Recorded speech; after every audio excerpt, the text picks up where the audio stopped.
দিব্যশ্রী চ্যানেলে আপনাদের সকলকে স্বাগত।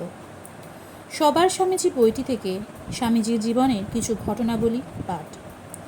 ওং নমঃ শ্রী যতিরাজায় বিবেকানন্দ সূর্যয়ে সচ্চিত সুখ স্বরূপায় স্বামিনে তাপহারিণে।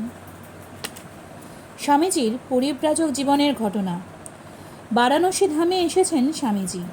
একদিন দুর্গা মন্দির থেকে ফিরছেন, এমন সময় এক পাল বানর স্বামীজির পিছু নিল।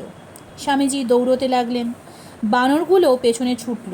এমন সময় একজন বৃদ্ধ সন্ন্যাসী স্বামীজিকে বললেন, থামো, জানোয়ারগুলোর মুখোমুখি রুখে দাঁড়াও।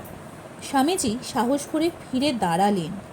বানররা প্রথমে থমকে দাঁড়ালো, তারপর ছুটে পালালো। এই ঘটনা থেকে স্বামীজি জীবনের একটা মহৎ শিক্ষা পেলেন। বিঘ্ন কিংবা বিপদ দেখে কখনো পালিয়ে যেতে নেই, নির্ভয়ে তার মুখোমুখি দাঁড়াতে হয়।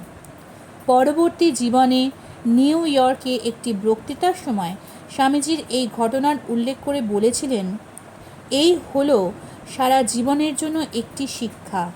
ভয়ঙ্করের মুখোমুখি দাঁড়াও, সাহসের সঙ্গে তার সম্মুখীন হও। জীবনের দুঃখ কষ্ট দেখে আমরা যখন আর পালিয়ে যাই না, ওই বানরগুলোর মতনই তখন তারা আমাদের কাছ থেকে পিছু হটে যায়।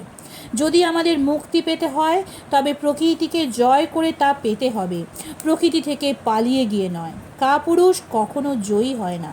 যদি আমরা চাই যে ভয়, বাধা বিপত্তি এবং অজ্ঞতা আমাদের সামনে থেকে দূর হয়ে যাবে, তবে আমাদের সেগুলির বিরুদ্ধে যুদ্ধ ঘোষণা করতে হবে।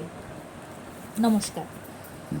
পরতত্ত্বে সদা লীন রামকৃষ্ণ সমাজ্ঞয়া যো ধর্ম স্থাপনা রত বীরে সঙ্গতং নমাম্যহম।